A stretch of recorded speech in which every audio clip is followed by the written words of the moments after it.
Bonjour Valentin Péria ici à l'entonnoir, et oui l'entonnoir.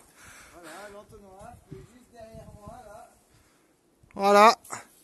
Et Valentin va pénétrer dans la grotte.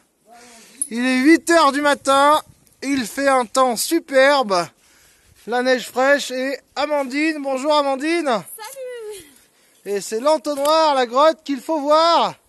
Qu'est-ce que ça dit Amandine, cette petite montée matinale? Alors, deux choses. Un, il fait froid. Ah, il fait froid. C'est agréable quand on monte. C'est très joli avec la neige, mais c'est très galère aussi. Oui, c'est un peu la merde, voyez-vous. Hein.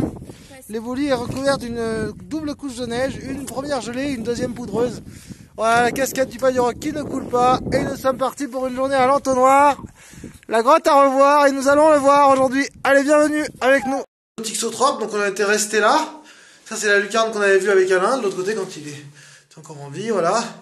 Et là du coup ça c'est la suite de la cavité qu'on avait commencé à désober. Donc on va visiter ensemble le chantier et on va faire la première ensemble d'aujourd'hui.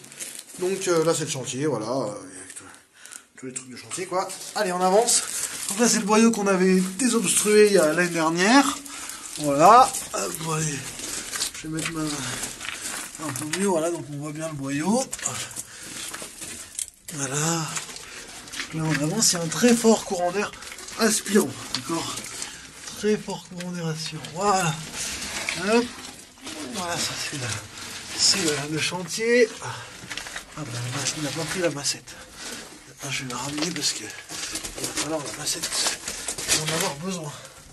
Voilà, alors là c'est la petite descente qu'on avait désobée avec Didier et Guy la dernière fois. Voilà. Là il y avait un petit truc pour stocker. Et là on va voir si arrivé, on la retrouve plus bas. Et là, aujourd'hui on a élargi ça. Donc là on est passé. On va voir tout de suite. Donc on est passé là. Et on a débarqué dans quelque chose de bien plus grand. Vous voyez là, hop. Toujours un très fort courant d'air aspirant. Donc là, il y a trois choses qui vous guettent. Premièrement, là il y a le truc qui était bouché à droite qui revient là. C'est la même chose. Ensuite, il y a là une galerie qui remonte, qui arrive à la base d'un puits. Et ensuite là, il y a la suite. Et Valentin il va gueuler, il y a un écho. Ah, ah. Voilà, il y a un écho. Ah. Et un puits devant. Donc on est en train de déblayer. Voilà. Au retour, on verra qu'il y a du courant d'air. Allez, voilà, donc c'est toujours l'endroit de lequel on est arrivé. Et en fait, avant, il y avait une galerie qui partait là-dessous. On l'a bouché. Et parce que le courant d'air n'arrivait pas là. Par contre, on a vu que là, il y a un énorme courant d'air soufflant qui arrive. Alors, ça vient peut-être du Tixotrope ou du P40. Mais là, il y a un très très fort courant d'air soufflant aujourd'hui dans cette petite faille. Donc, il a l'air rapidement impénétrable. Mais c'est somme toute très intéressant. Et une partie du courant d'air part donc en bas. Et bien sûr, dans le boyau de la désobe qui est là-bas. Oui, il y en a beaucoup. En plan, cela nous donne cette situation-là. Donc le boyau de la princesse est terminé. Et ici, on arrive sur le puits que nous explorerons la prochaine fois. Bon, voilà, là où on avait élargi la dernière fois, Valentin nous avait montré avec ses fesses là où il élargissait. Donc là, on a bien élargi. Voilà, on a équipé deux amarrages et une autre. Et voilà, donc là où on va aller, on va voir la suite ensemble. Voilà, ça a l'air un peu grand. On va aller voir la suite en bas. Voir s'il y a une galerie, comme promis. Voilà. Voilà, on est arrivé en bas. Hop, j'éclaire un peu, voilà. En bas, en bas, il n'y a rien, c'est bouché. Il y a une arrivée d'eau minuscule là-bas en face. Là-bas, il y a un truc, c'est sûr. Peut-être c'est là-bas la suite. Et là, il y a un truc aussi, ici. On entend un écho derrière. Voilà. On verra la suite. Et voilà, on va élargir. Donc voilà, et on verra quand ce sera élargi.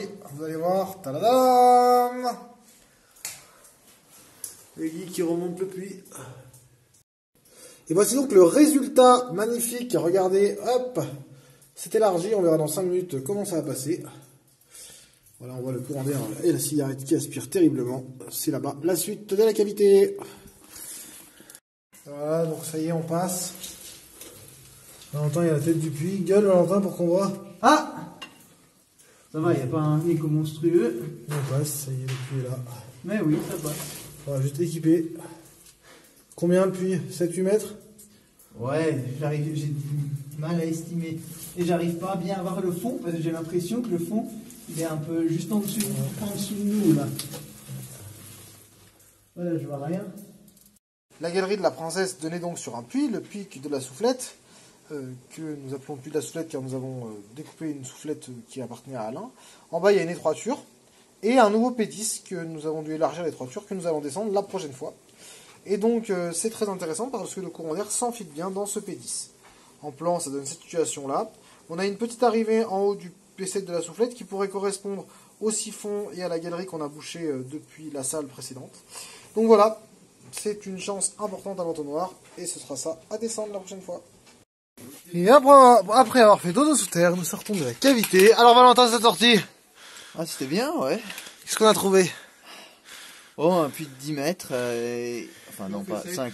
Ouais, 7.